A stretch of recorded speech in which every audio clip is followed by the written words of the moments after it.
This is going to trigger some people, however it needs to be said. I got an email from a subscriber this morning talking about how she's in a dark space. And she said it herself, it feels like I'm always my own worst enemy. And I resonated with that. When I went through my awakening time over in Mexico, the first words that came to me was, Cameron, get out of your own way. Cameron, get out of your own way. Cameron, get out of your own way. And as much as I've spent years integrating this, I still can see how my own belief systems, my own concerns, fears are stopping me from stepping into my fullest self. And so here's a reminder for everyone.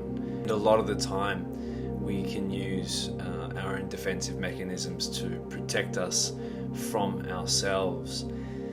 So doing something that a lot of individuals A, haven't been taught to do, B, forget to do a lot, and this is just a reminder video to start looking at this. If I'm anxious, then the questions I should be asking is, what practices should I be doing to remove or move this energy through me? And if I'm depressed, what are the things that I should be doing to be able to get out of this space? If it is surrounded by individuals who don't serve you and maybe keep you in that state or that cycle of emotion, or maybe you haven't moved the body and the endorphins are flowing, or maybe there's a whole bunch of trauma stuck in the cells that need to be moved, or maybe your body's just simply not getting enough oxygen, or maybe we're poisoning the body with the food and the drinks and the information that we absorb.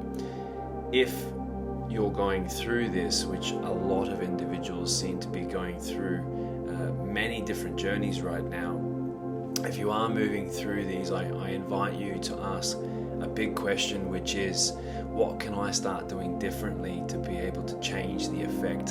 And if the answer that comes up is, I don't have enough money to do that, I don't have enough time to do that, if I don't have enough whatever, connections, blah. I want to go back to Tony Robbins. It's never a lack of resources, it's a lack of resourcefulness. It's never a lack of resources, it's a lack of resourcefulness. We can create enough creativity, we can connect with enough individuals that if I am to ask for help, eventually someone is going to help.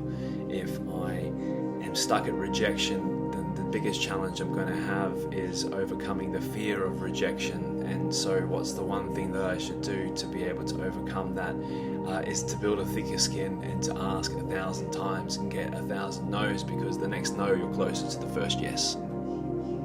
I really do believe this is the information and mentorship that I've had access to be able to help me, bring me the tools that I need in order to be able to lift myself out of the challenges that I've faced.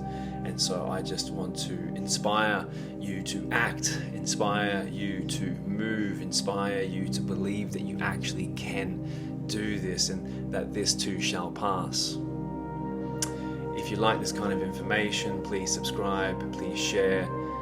There are free events that Hypnosis puts on to be able to help individuals through these processes, and then we also have different communities to be able to help you go through the shadow work, not alone.